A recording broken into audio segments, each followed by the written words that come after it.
Good morning students, कैसे हैं? सब खैरियत है। हम करने जा रहे हैं एक्सरसाइज 1.2 फर्स्ट ईयर की, जो कि जिसका मैथ का कोड है 113 और 123, और इससे एक्सरसाइज 1.2 करने जा रहे हैं। आपने पहली एक्सरसाइज की है 1.1, जिसमें आपने क्वाड्रेटिक इक्वेशन को 3 मेथड्स के ज़रिए हल करना सीखा है, फैक्टराइजेशन, और उसके बाद आपने कंप्लीटिंग स्क्वायर सीखा है, और उसके बाद आपने सीखा है क्वाड्रेटिक फार्मूला इस्तेमाल करना। अब हम करने जा रहे हैं एक्सरसाइज 1.2 करने जा रहे हैं, जिसमें हम फाइंड आउट करेंगे नेचर ऑफ द रूट्स। तो nature of roots find out करने के लिए हमारे पास कंसेप्ट है, फाइंड आउट करना है आपने nature of roots of quadratic equation.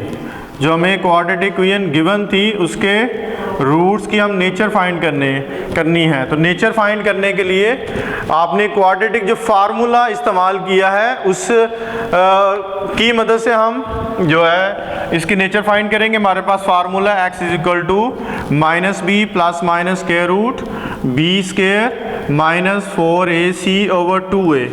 तो इसमें जो हमारे पास इस फार्मूले में ये जो हमारे पास रेडिकल साइन है b स्क्वायर माइनस 4ac, तो इस b स्क्वायर माइनस 4ac को इस्तेमाल करेंगे हम नेचर फाइंड करने के लिए। आपने जो क्वेश्चन नंबर 1 किए, उसके जितने भी सॉल्यूशन सेट निकालने हैं, उसमें जितनी भी आपने वैल्यूज़ निकालनी हैं, वो वैल्यूज़ सारी वैल्यूज़ उस गिवन क्वेश्चन के रूट्स हैं। क्योंकि जब हम वो वैल्यूज़ दोबारा गिवन क्वेश्चन में पुट करेंगे तो आंसर आपका लेफ्ट हैंड साइड का राइट हैंड साइड के इक्वल होगा। यानी वो वैल्यूज़ गिवन क्वेश्चन के रूट जो वैल्यूज़ हैं वो गिवन क्वेश्चन को वेरीफाई करेंगी। तो इसका मतलब है जो वैल्यूज़ गिवन क्वेश्चन को वेरीफाई करती हैं वो उसके रूट्स बन जाते हैं।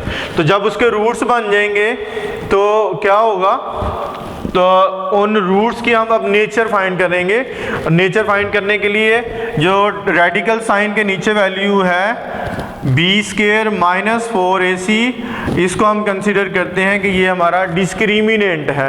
तो इसको हम डिस्क्रिमिनेंट कहते हैं। तो डिस्क्रिमिनेंट को डिस्क से जाहिर करते हैं, b स्क्वायर माइनस 4ac ये हमारा डिस्क्रिमिनेंट के बराबर होगा, और डिस्क्रिमिनेंट को डिस्क से जाहिर किया जाता है। जब हम यहाँ पे a b c की वैल्यूज लगाएंगे तो यहाँ में हमारे पास 3 पॉसिबिलिटीज़ हैं। यानी डिस्क्रिमिनेंट निकाल लेंगे तो हमारे पास 3 पॉसिबिलिटी हैं। पहली पॉसिबिलिटी क्या है, इसको नेचर पहली पॉसिबिलिटी है b स्क्वायर माइनस 4ac आपका लेस देन 0 हो सकता है, ये हमारी पहली पॉसिबिलिटी है। और दूसरी हमारी पॉसिबिलिटी है b स्क्वायर माइनस 4ac आपका इक्वल टू 0 हो सकता है। और तीसरी हमारी पॉसिबिलिटी है b स्क्वायर माइनस 4ac जो है इसका आंसर आपका ग्रेटर देन 0 हो सकता है। जब आप a b c की वैल्यू नंबर्स लगाएंगे, a की वैल्यू b की और c की, तो इस तरह हमारे पास ये 3 आंसर्स आते हैं। और ये तीनों आंसर्स हमें क्या बताएंगे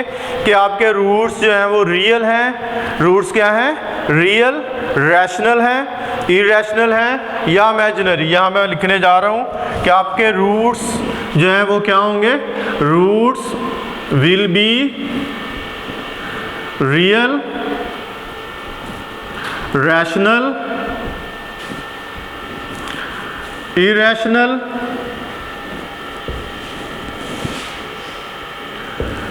इमेजिनरी,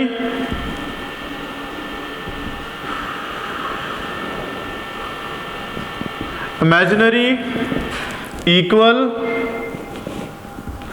एंड अनइक्वल। जब हम वैल्यूज लगाते हैं तो ये रूट्स की नेचर बताएंगी। तो हम क्या करेंगे, इनको बारी बारी चूज करते हैं। सबसे पहली जो पॉसिबिलिटी है, अगर हमारे पास आंसर आता है b square minus 4ac is less than 0, then उसका आंसर क्या लिखेंगे। अगर हमारे पास आंसर जो है b स्क्वायर माइनस 4ac का आंसर लेस देन 0 होगा, तो हम रूट्स की नेचर क्या लिखेंगे। Then roots will be complex or imaginary and unequal। Students, ये हमारे पास पहली कंडीशन है कि जब हमारे पास आंसर जो है B square minus 4ac less than 0 होगा तो रूट्स की नेचर बन जाएगी कम्प्लेक्स, इमेजिनरी एंड अनइक्वल। और इसकी दूसरी पॉसिबिलिटी ये है कि अगर जो हमारे पास दूसरा आंसर है वो ये है कि if B square minus 4ac is equal to 0 होगा तो फिर हम then roots will be real, equal and real, equal and rational. Roots हमारे पास क्या होंगे, जब आपका डिस्क्रिमिनेंट का आंसर 0 के इक्वल होगा तो फिर रूट्स आपके होंगे रियल होंगे, इक्वल होंगे और रैशनल होंगे। तो ये हमारी दूसरी पॉसिबिलिटी है। तो हमारे पास जो तीसरी पॉसिबिलिटी है वो क्या होगी, if B square minus 4ac is greater than 0 then. तो जब हमारे पास आंसर जो है वो ग्रेटर देन 0 होगा तो फिर हमारे पास इसके बाद दो पॉसिबिलिटीज आ जाती हैं। दो किस्म के आंसर आते हैं, पॉजिटिव आंसर या तो कंप्लीट स्क्वायर होगा या नॉट कंप्लीट स्क्वायर होगा, यानी आंसर या तो हमारे पास यहाँ पे पॉजिटिव आंसर या तो 7 आ सकता है या 9 आ सकता है। अगर 7 आता है तो वो उसका कंप्लीट स्क्वायर नहीं होगा, परफेक्ट स्क्वायर नहीं होगा, नॉट परफेक्ट स्क्वायर कहते हैं। और अगर 9 आता है तो फिर हमारा परफेक्ट स्क्वायर बनता है, यानी 3 का स्क्वायर बन सकता है। 1 हो, 4 हो, 9 हो, 16 हो को उसको हम कहते हैं कि ये परफेक्ट स्क्वायर। तो यहाँ पे इसके बाद दो पॉसिबिलिटी बनती हैं जब आंसर पॉजिटिव होगा। तो पहला हम लिखने लगे, पहली पॉसिबिलिटी उसका नाम ए रखने लगा हूं मैं। If it is perfect square, अगर इसका आंसर जो है परफेक्ट स्क्वायर आता है तो फिर हमारे पास रूट को हम क्या लिखेंगे, तो रूट्स की नेचर क्या होगी, देन रूट्स की नेचर होगी roots will be real, rational and unequal. अगर आंसर हमारा पॉजिटिव आता है और परफेक्ट स्क्वायर बनता है, यानी ए स्क्वायर आ जाए, 1 का स्क्वायर आ जाए, 2 का स्क्वायर आ जाए, 3 का, 4 का, a plus B whole square बन जाए या a minus B whole square बन जाए, तो हम रूट्स लिखेंगे roots will be real, rational and unequal. तो रूट्स हमारे होंगे रियल होंगे, रैशनल होंगे और अनइक्वल होंगे। तो इसका दूसरा आंसर क्या है, अगर हमारा आंसर पॉजिटिव आता है लेकिन क्या होता है नॉट परफेक्ट स्क्वायर, यानी 7 आ जाए, 11 आ जाए, 77 आ जाए, 101 आ जाए, तो हमारा नॉट परफेक्ट स्क्वायर होगा। तो फिर रूट्स क्या होंगे, देन रूट्स विल बी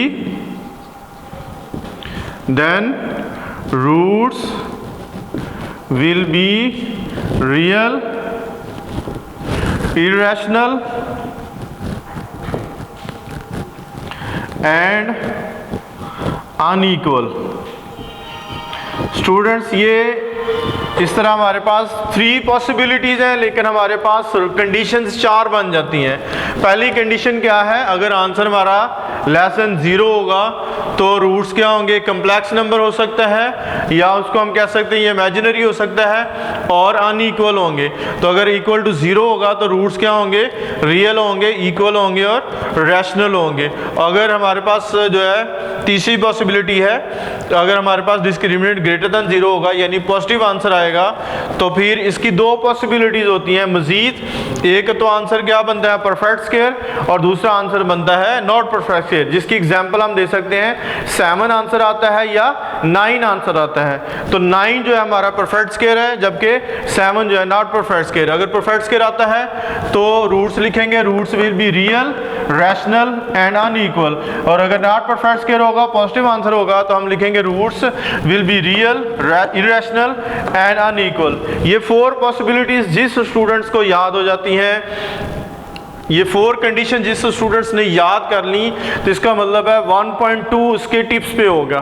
तो ये 1.2 एक्सरसाइज उसके लिए मुश्किल नहीं होगी, क्योंकि हर सवाल में हमने यही चारों कंडीशंस लगानी है। हमने रूट्स को देखना है और उसकी कंडीशन हमें गिवन होगी, रूट्स रियल हैं, रूट्स इक्वल हैं, रूट्स इमेजिनरी हैं, रूट्स हमने रैशनल साबित करने हैं। तो ये चारों कंडीशंस को हमने बार बार देखना है। स्टूडेंट्स, ज़रूरी बात है कि ये चारों रूट्स के नेचर की जो चारों कंडीशंस हैं वो आपकी आपको ज़बानी याद होनी चाहिए, आपको फर आनी चाहिए। तो फिर ये एक्सरसाइज आपके लिए बहुत ही आसान एक्सरसाइज होगी। और हम करने जा रहे हैं एक्सरसाइज 1.2 और उसका पहला सवाल करेंगे। एक्सरसाइज करने जा रहे हैं 1.2 और क्वेश्चन नंबर 1। और क्वेश्चन नंबर 1 में लिखा हुआ है find the nature of the roots of the following equations. क्या करेंगे हम? Find the nature of roots. इतना ही लिख रहा हूँ, बाकी आपने डॉटर लगा दिए मैंने, बाकी आपने खुद देख लेना है बुक से क्वेश्चन। तो पहली जूज है 3x² plus 7x minus 2 is equal to 0। तो यहाँ पे a हमारा किसके बराबर होगा? 3 के, b हमारा किसके इक्वल होगा? 7 के, और c हमारा किसके इक्वल होगा? -2 के। तो हम क्या करने जा रहे हैं? इस इक्वेशन के रूट्स की नेचर फाइंड करने जा रहे हैं। तो नेचर फाइंड करने के लिए क्या करेंगे स्टूडेंट्स? हम डिस्क्रिमिनेंट फाइंड करेंगे। क्या करेंगे? डिस्क्रिमिनेंट। क्या फाइंड करना है हमने? डिस्क्रिमिनेंट निकालना है। तो डिस्क्रिमिनेंट फाइंड आउट करने के लिए हम क्या करेंगे? ये जो हमारे पास सबसे पहले स्टैंडर्ड फॉर्म में क्वाड्रेटिक इक्वेशन का होना ज़रूरी है। तो यहाँ से a, b, c की वैल्यू अलहदा कर लेंगे। तो इसमें इस डिस्क्रिमिनेंट में हम क्या करेंगे? a, b, c की वैल्यू लगाते हैं। b हमारा 7 के इक्वल है, तो यहाँ पे 7 का स्क्वायर बन जाएगा, और a हमारा 3 के इक्वल है, और c हमारा -2 के इक्वल है। तो इसको सिंप्लीफाई करते हैं, ये क्या आ जाएगा? 49, और ये माइनस माइनस क्या हो जाएगा? प्लस, और इन दोनों तीनों को मल्टीप्लाई करेंगे तो क्या आ जाएगा? +24 आ जाएगा स्टूडेंट्स। यानी ये प्लस को कर लेते हैं पहली दफ़ा, बाद में मल्टीप्लाई कर लेते हैं। इनको सोचें क्या आता है? 4 × 3 × 2 क्या आएगा स्टूडेंट्स? 24 बनता है। और इन दोनों को जब हम ऐड करते हैं तो क्या आ जाएगा? ये 4 और 9 13 बनेगा, 1 कैरी, और ये हमारे पास क्या आ जाता है? 73। और ये 73 जो है ये हमारा क्या आ जाता है? आंसर पॉजिटिव आंसर आता है। लेकिन ये क्या है? नॉट परफेक्ट स्क्वायर है। पॉजिटिव आंसर आता है और क्या आता है स्टूडेंट्स? Not perfect square. क्या है स्टूडेंट जी? नॉट परफेक्ट स्क्वायर है। तो इसके रूट्स क्या लिखे जाएंगे? इसके रूट्स लिखे जाएंगे, roots will be real. Not perfect कह रहा है तो क्या होगा? इरेशनल होगा। रियल होगा, इरेशनल एंड अनइक्वल। तो इस तरह स्टूडेंट्स ये हमारी पहली जूज हो चुकी है। इस तरह हम इसकी दूसरी जूज भी सेम ऐसे ही करेंगे। आपने क्या करना है? सेम पहले क्वेश्चन नंबर 1 की सारे जो पार्ट्स हैं इनमें हमने डिस्क्रिमिनेंट लेना है, और डिस्क्रिमिनेंट लेने के बाद जो है उसकी नेचर लिखनी है। ठीक है, मैं इसका लास्ट यूज़ करने जा रहा हूँ, जूज पार्ट नंबर 4। और ये स्टूडेंट्स को बहुत मुश्किल लगती है क्योंकि इसमें स्क्वायर रूट है। स्क्वायर रूट हमारे पास क्या दिया गया है? स्क्वायर रूट 2 × x² है, प्लस 3x माइनस √8। और ये इम्पॉर्टेंट क्वेश्चन भी है, इम्पॉर्टेंट जो पार्ट भी है, अहम जुज़ भी है, क्योंकि अक्सर ये शार्ट क्वेश्चन में आती है। तो इसमें से हम a अलहदा कर लेंगे, a की वैल्यू है √2, यहाँ से b की वैल्यू भी अलहदा कर लेंगे, यहाँ पे c की वैल्यू भी अलहदा कर लेंगे। और हम क्या करेंगे? हमने नेचर फाइंड करनी है, तो डिस्क्रिमिनेंट लेना है। डिस्क्रिमिनेंट का फार्मूला b² - 4ac। तो b हमारा किसके इक्वल है? 3 के इक्वल है, 3 का स्क्वायर होगा, और a हमारा किसके इक्वल है? √2 के, और c हमारा किसके इक्वल है? -√8 के। तो ये आ जाएगा 9, ये बन जाएगा माइनस माइनस प्लस 4, और ये स्क्वायर रूट के अंदर दोनों वैल्यूज इकट्ठी हो जाएंगी तो क्या आ जाएगा? 4 × 2 क्या 2 × 8 क्या बन जाता है? 16। तो इस तरह हम क्या करेंगे, 16 का स्क्वायर रूट निकालेंगे तो क्या आंसर आ जाएगा 4, और ये आ जाएगा 9 प्लस 16। तो 9 प्लस 16 किसके इक्वल होगा स्टूडेंट्स, किसके इक्वल होता है स्टूडेंट्स, 25 के। तो 25 क्या होता है, 5 का स्क्वायर बन जाता है। तो क्या लिखेंगे, 8 इज परफेक्ट स्क्वायर। ये हमारा क्या बन गया स्टूडेंट्स, परफेक्ट स्क्वायर बन गया। जब ये परफेक्ट स्क्वायर बन गया तो क्या लिखेंगे, roots will be real, rational and unequal.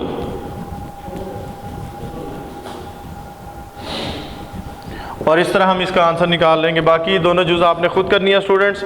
हम इसके बाद करेंगे